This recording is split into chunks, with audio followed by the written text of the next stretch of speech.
Welcome to our podcast, Moving the Needle on Wicked Problems. I am sadly doing this alone today as Paul is under the weather. We're talking today about the relationship between Canada and India, a very strong economic relationship with significant people to people ties. Canada features largely in the aspirations of many Indians, and particularly Indian students who wish to study in Canada. However, recently, the Prime Minister publicly alleged that the Indian government played a part in the killing of a Canadian on our soil. This has thrown this relationship into significant disarray as diplomatic fights appear to have ensued. The strong ties we share are significantly frayed. So, where do we go from here? How do we deal with the situation, and how do we rebuild this relationship? And for our discussion today, we are joined by a recently retired Canadian diplomat who will hopefully show us the path forward. Let's get to the interview.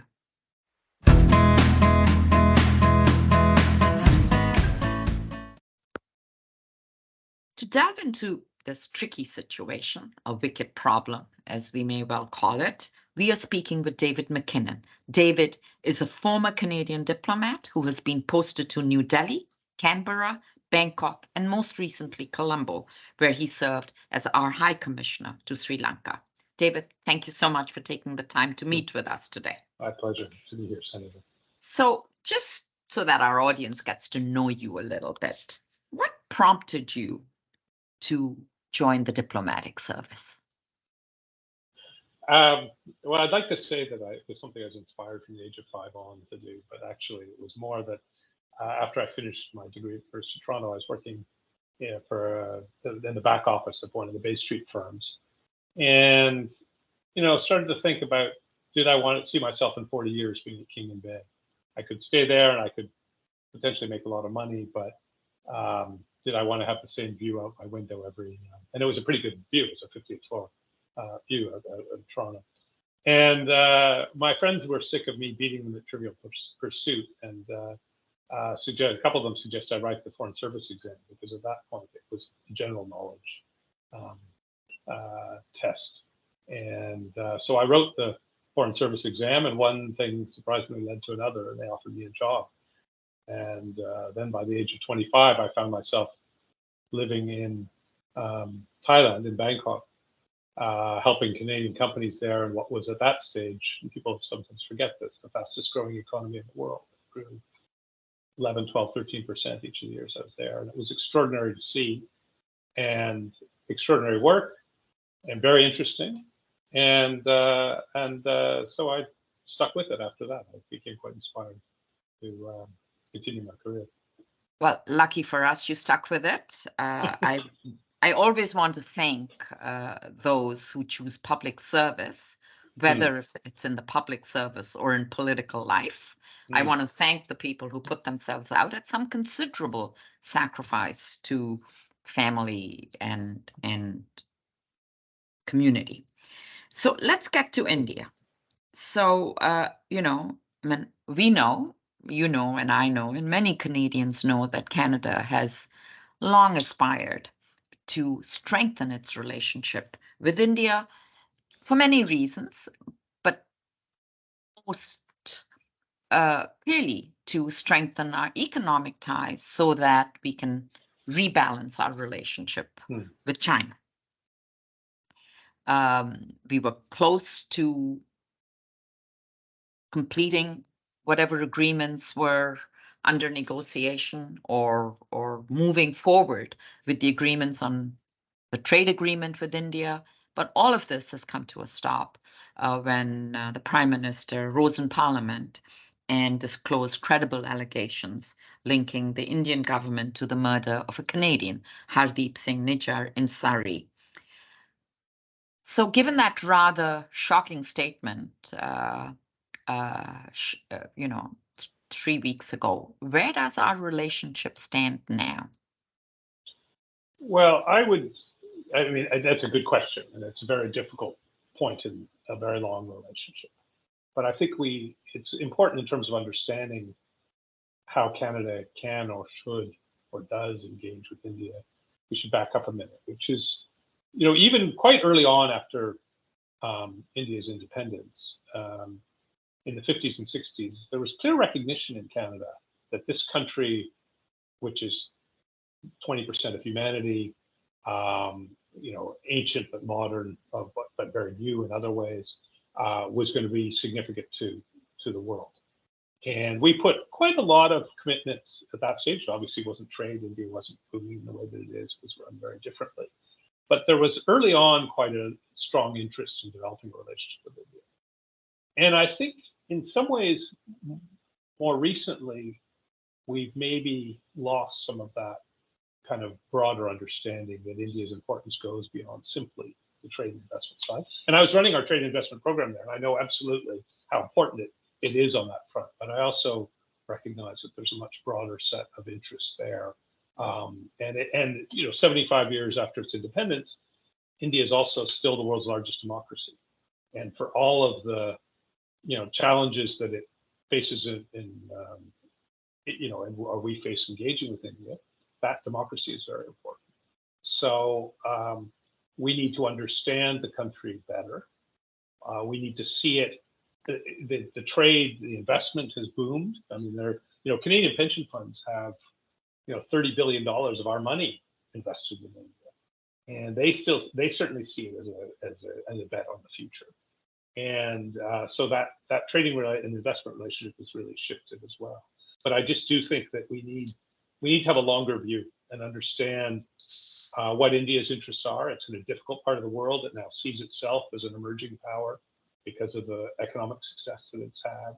It spent the first couple generations of its independence trying to fix things internally and make sure that it remained a stable, functioning democracy and state. But now, with the economic boom, I think and with the challenges that it faces in the region, it's thinking about how it engages with the world, and we need to keep up with that. And I think as Canada, we need to understand that.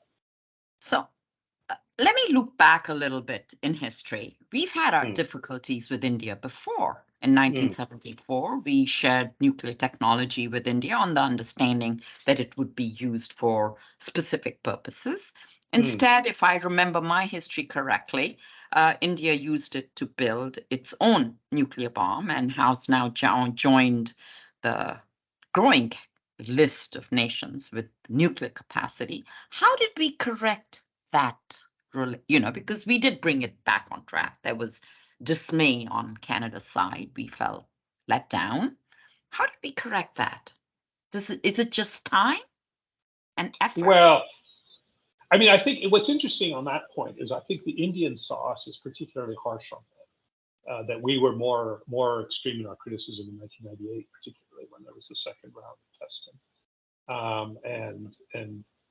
But I think Canada felt particularly aggrieved because of having given this technology, which we also gave to Pakistan, just to be, balanced in this approach. Yeah. And the fact that it ended up being used for what it was, in retrospect, was probably not a great surprise and reflected more naivete on our part than anything else. I mean, I don't want to be too kind on ourselves on that, because I think it's, again, not really thinking about what someone might use this technology for, and if we give it to someone, they're going to use it in their national interest, or what they see as the national interest. And that's one thing I think for Canada that's always been a challenge for us, is understanding what is our national interest, or what are our security and economic interests that we need to defend. And in the Second World War, our national interests were very clear, and we stepped up to the plate. And we put huge amount of effort into a global effort to defeat fascism.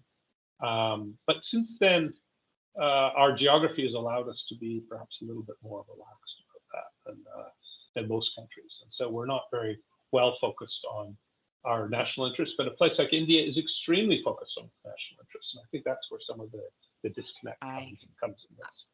I get that. I have to disclose to our audience, if they don't already know, I'm a Canadian of Indian descent. I count myself as one of the as a member of the very large Canadian Indian diaspora. I love both countries, and I just, as one individual, leave aside the politician in me, as one individual, I recognize that it's really important to set this relationship on a different path. And I can go back and say, I think that what allowed us to get the relationship, in the late '90s, early 2000s, by the mid 2000s, I should say, things were really back on track. Part of that was that nobody could deny that India was on the roll economically, and that it was going to be important.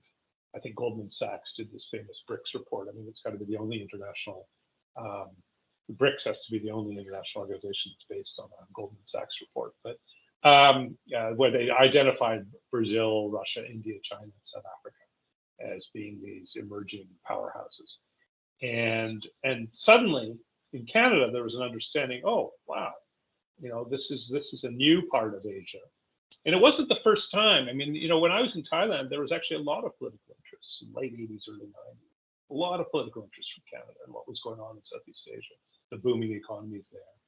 And so then that fell back with the Asian financial crisis in the 90s. But then by the early 2000s, we were rediscovering Asia. There was discovery of China, and I use that ironically, the discovery term. China was booming. India was starting to boom.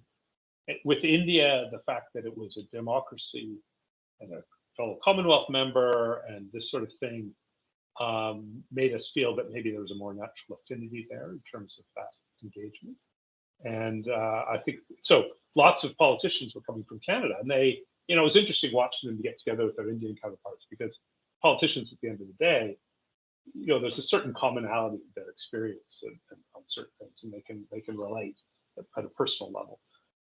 And so that was interesting to watch. But we also had the business community suddenly was lively enough to what was happening and understanding that there was a real opportunity there in India. And I think we shifted. When I reflect on this, that maybe we shifted very quickly from where our concerns about India had been very much on the development side of things, but they'd also been on the nuclear issue, all these kinds of things. And then we suddenly decided that the trade files would replace all that previous focus. And we sort of left aside the security side of things. And I think that I understand why we did it. The trade stuff was nice, the great sound bites. It wasn't always easy, but it was a good news story at a macro level about what we were doing. So now we get to this troublesome killing of a Canadian on Canadian soil, allegedly by a foreign government. What does this mean for Canada? That's how long is a piece of string? It's this is a diabolical challenge, and it really is a challenge at the political level, the officials level, our security agencies. It's a challenge for them, but our legal system as well, because first and foremost, I would say if there is the rule of law needs to unfold. That if there's the investigations in Vancouver or Surrey need to continue unimpeded, and where that goes, that's a decision for the Crown prosecutors and for the detectives and the Crown prosecutor. That's one side of it. If there is, though, evidence that's not really usable in court, and that's always a possibility, depending on the sort of evidence it is that has made us confident or made the government confident that there was potential involvement. That becomes a slightly trickier story, and about how we deal with that. But I think we need to understand that we're not going to solve this on our own, just as a bilateral issue with India. That if we have this information and we're confident of it, we need to be engaging, and I'm sure we are, I no doubt, with our allies and other countries who might have similar concerns, not necessarily our traditional, very close allies, but others who might be interested in this issue and might have a concern about if certain people in India had done this sort of thing in Canada, they would be very concerned about it happening in their own um, Mhm. in their own country, and so there needs to be some kind of an effort um, with other countries to send a message to India that this can't happen again. And the accountability becomes a real issue, and that's the one that no one has an answer to until we see what we're dealing with. There's one accountability which is through the courts, and that's a straightforward, if difficult, depending on what it reveals. But if you don't have stuff to go to the courts, that's a totally different question. So you spoke about our allies. How Hmm. should Canada think about the response to date from our allies on this matter? Well, I mean, it's clear our allies are very interested by this, and the Five Eyes in particular have made comments, and the Europeans have as well. It's not the sort of stuff that, let's be honest, it's not the sort of stuff that people will openly talk about unless they absolutely have to. So the fact that there's not been, um, open conversations about, well, what actually do we have? Nobody should be terribly surprised by that. On the other hand, at a certain point, if we do have this information, um, and we're very confident about it, and our allies are confident about it, and if it's information that's come from them, uh, we need to decide, well, what do we do with this? How do we take this? Do we put it out there? Do we do what the Turkish government did, which is lay it all out there about the Khashoggi killing? And but I'm not a security expert, so I'm not going to sort of say what's possible in that. But I think in this case, we need to really be focused on how we work with others who perhaps have influence in Delhi that we don't have at the moment. Yes. That's an important piece of it. Yeah. I tend to completely agree with you that this might be a bilateral issue, but it will be only resolved through diplomacy. I think this is a moment for Canadian diplomats to step forward, and through intermediaries who are friendly to both nations to try and resolve this sticky problem. So I'm going to get down to the grassroots. I have a lot of friends here who are completely upset because they are no longer able to travel to India. Weddings, birthdays, celebrations, visiting family. The people to people ties are so strong that this incident, uh, this political dispute, seems to get in the face of people's lives in an extraordinary way, including international foreign students. You know that we have a very strong presence in India through our post-secondary educational institutions, and the largest number of international foreign students come from India. So there's insecurity all around. How will my life unfold? How will my personal life unfold? What do we tell them? This will get resolved in the short term, in the long term, wait it out. Well, I have no doubt there's a lot of pressure from Canadian institutions and from Canadians with family in India or with business, partly with business interests in India. There's a lot of pressure on the government here to try to find a way through this to normalize things like the visa issuance.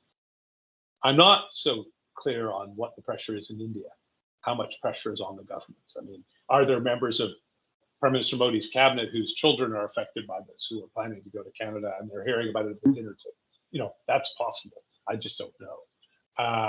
How much is Indian business, because there's significant Indian investment in Canada?